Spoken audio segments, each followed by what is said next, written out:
परमाणु वैज्ञानिकों की मौत की पुष्टि। इजरायली हमले में मारे गए ईरानी वैज्ञानिक, ये बड़ी जानकारी। लगातार शुरुआत से ही जो इजरायल है वो वैज्ञानिकों को निशाने पर ले रहा है, परमाणु साइट्स को निशाने पर रख रहा है, सैन्य स्थलों को साइट्स पर रख रहा है। ईरान के 9 परमाणु वैज्ञानिकों की मौत की पुष्टि हो चुकी है।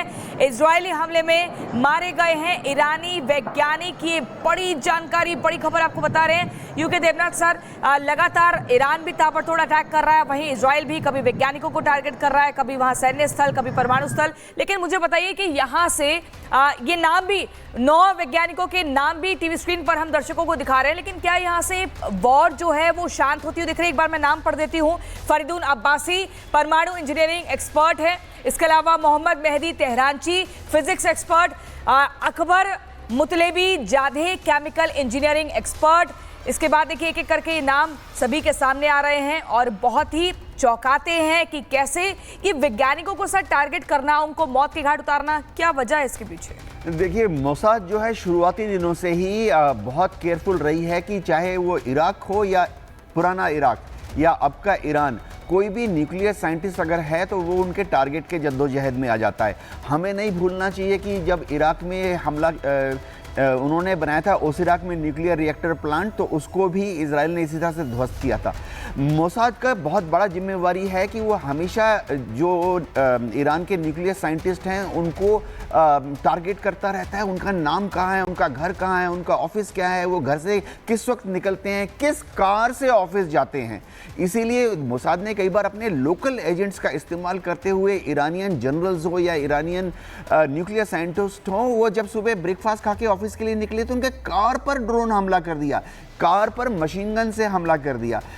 एक और चीज़ जो होती है कि IAEA की जो टीम है वो हर 3 महीने 6 महीने में ईरान जाती है। जाहिर बात है इंटरनेशनल एटॉमिक एनर्जी एजेंसी के जो इंस्पेक्टर्स वहाँ जाते हैं वो किन से मिलते हैं? वो जाके ईरान के जो न्यूक्लियर साइंटिस्ट हैं उनसे मिलते हैं।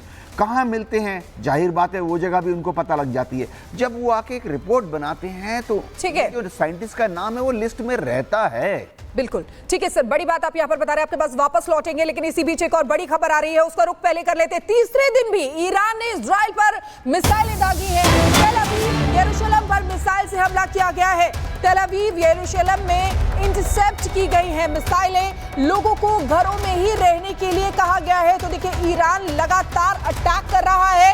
पहले दिन उसने बोला था कि 200 मिसाइलें दागी गई हैं। हालांकि इजराइल की तरफ से कहा गया था कि 200 नहीं, 100 मिसाइलें दागी गई हैं और कईयों को मार गिराया गया है। और इधर आपको बता दें कि आज तीसरा दिन है और तीसरे दिन भी ईरान लगातार इस मिसाइलें जो है वो इजराइल पर दाग रहा है। उसी की तस्वीरें, तेल अवीव की तस्वीरें हैं। देखिए किस तरीके से धुआं यहाँ पर तेल अवीव नजर आ रहा है। और एक और चीज आपको बता दें कि इधर इजराइल की तरफ से तेल डिपो को निशाना बनाया जा रहा है ईरान में। तो इस तरीके से ये युद्ध लगातार आगे बढ़ता हुआ, लेकिन ये तस्वीरें डराती हुई। तो देखिए किस तरीके से ये तस्वीरें भी आपको दिखा रहे हैं धमाके के साथ। और आसमान में ये तारे नहीं है, ये मिसाइलें हैं जो गिर रही हैं।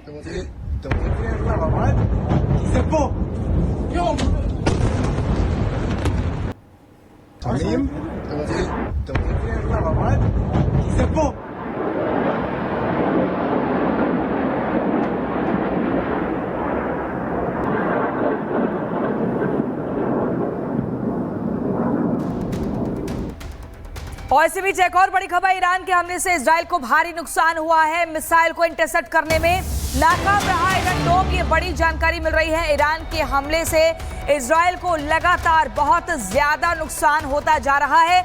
मिसाइल को इंटरसेप्ट करने में नाकाम रहा है आयरन डोम। सर, ऐसी क्या वजह रही कि आयरन डोम ही मिसाइल को इंटरसेप्ट नहीं कर पा रहा है, वो नाकाम साबित हो रहा है? देखिए, जब ईरान लॉन्च करता है अपने किसी IRBM को इजराइल की तरफ, तो उसको जॉर्डन में या इराक में या सऊदी में जो US एयरफोर्स ने अपने रडार लगाए हैं उससे पकड़ लेते हैं। तो इसको मिसाइल को वहाँ पहुँचने में, इजराइल तक पहुँचने में करीबन 3 से 7 मिनट का समय लग जाता है। अलग अलग स्पीड, तरह की मिसाइलों की स्पीड अलग अलग होती है। अब पहले तो उनको इंटरसेप्ट किया जाता है, समझिए 3rd air defence missile system से, फिर और भी पास आ गए तो डेविड स्लिंग, और भी पास आ गए तो लास्ट में टर्मिनल डिफेंस के लिए इस्तेमाल किया जाता है आयरन डोम का।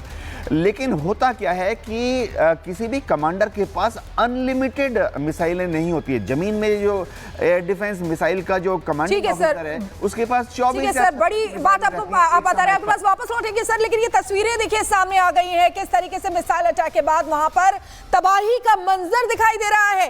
ये वो बिल्डिंग है जिसको ध्वस्त कर दिया गया मिसाइल अटैक के बाद। ये एक्सप्लोसिव तस्वीरें आपको दिखा रहे हैं हाइफा शहर जिस पर 40 मिसाइलें दागी गई है। तो देखिए किस तरीके से, और इधर नेतन्याहू पहले ही कह चुके हैं कि अब खामनेई जो है वो हमारी पहुंच से दूर नहीं है। तो ये देखिए हाइफा तेल अवीव में भी लेकिन नुकसान हुआ है। तेल अवीव की तस्वीरें, सर आपका रिएक्शन लेना चाहती हूँ। ये हम देख सकते हैं बर्बादी का मंजर, जो बिल्डिंग्स हैं वो ध्वस्त हो गई हैं, बल्कि कई लोगों के मारे जाने की भी जानकारी मिल रही है।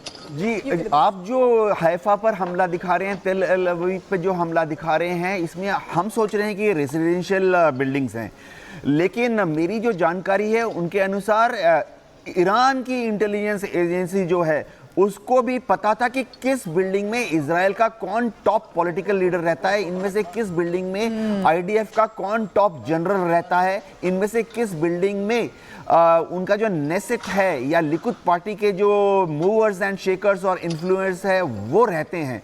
तो ऐसा नहीं कि रैंडम में सिविलियन एरियाज को टारगेट किया जा रहा है।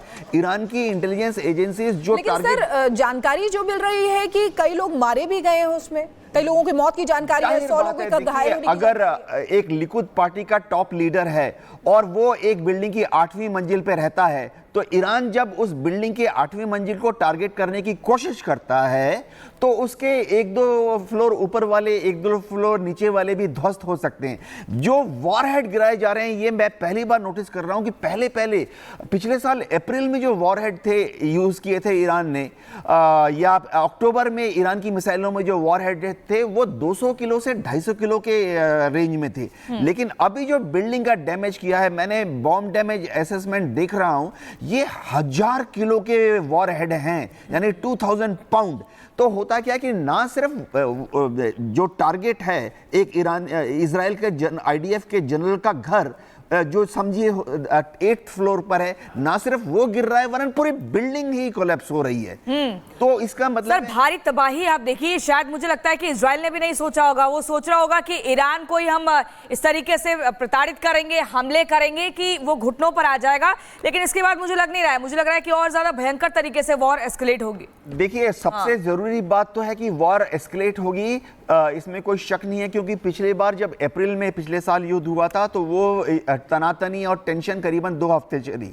इसके बाद पिछले साल अक्टूबर में जब ठीक है सर, मैं आपके पास आती हूँ, एक बार ग्राफिक्स के जरिए मैं दर्शकों को बता दूं इजराइल का ऑपरेशन राइजिंग लायन क्या है।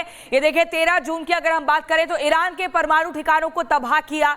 उसके बाद ईरान के air defence missile drone factory पर अटैक हुआ। ईरान के टॉप मिलिट्री कमांडर्स का पूरी तरीके से सफाया हुआ। परमाणु वैज्ञानिकों की हत्या की गई। 14 जून की अगर मैं बात करूं यानी कि बीते दिन की, तो इजराइल ने ईरान के सैन्य बेस पर अटैक किया, ताबड़तोड़ अटैक किया। ईरान के एयरबेस और एयरपोर्ट पर भी अटैक हुआ। ईरान के परमाणु ठिकानों और सैन्य बेस पर हमला हुआ। अब अगर मैं 15 जून की बात करूं यानी कि आज की बात करूं तो ईरान की रिफाइनरी गैस भंडार पर अटैक होता है। ईरान के रक्षा मंत्रालय पर मिसाइल अटैक होता है। ईरान के पावर प्लांट, ऑटो फैक्ट्री पर भी जबरदस्त तरीके से अटैक होता है। लेकिन ईरान की तरफ से भी इजराइल पर ताबड़तोड़ वार किया जा रहा है। ग्राफिक्स मैंने आपको बताया, ये एक और बड़ी खबर इस वक्त की आ रही है। ये जानकारी मिल रही है, ईरान का तेल अवीव पर मिसाइल से हमला होता है। ये बड़ी खबर, ईरान का तेल अवीव पर मिसाइल से बड़ा हमला। मिसाइल हमले के बाद उठता हुआ दिखा है धुआं। तेल अवीव पर मिसाइल अटैक किया जाता है और सर ये तस्वीरें आप दिखा रहे हैं दर्शकों को हम गोल घेरे में, कैसे धुआं धधक रहा है, आग की लपटें दिख रही है। मतलब इतनी ज्यादा शक्ति ईरान के पास है। क्या इजराइल को पहले आभास नहीं था? क्या ईरान को बहुत ज्यादा हल्के में ले लिया?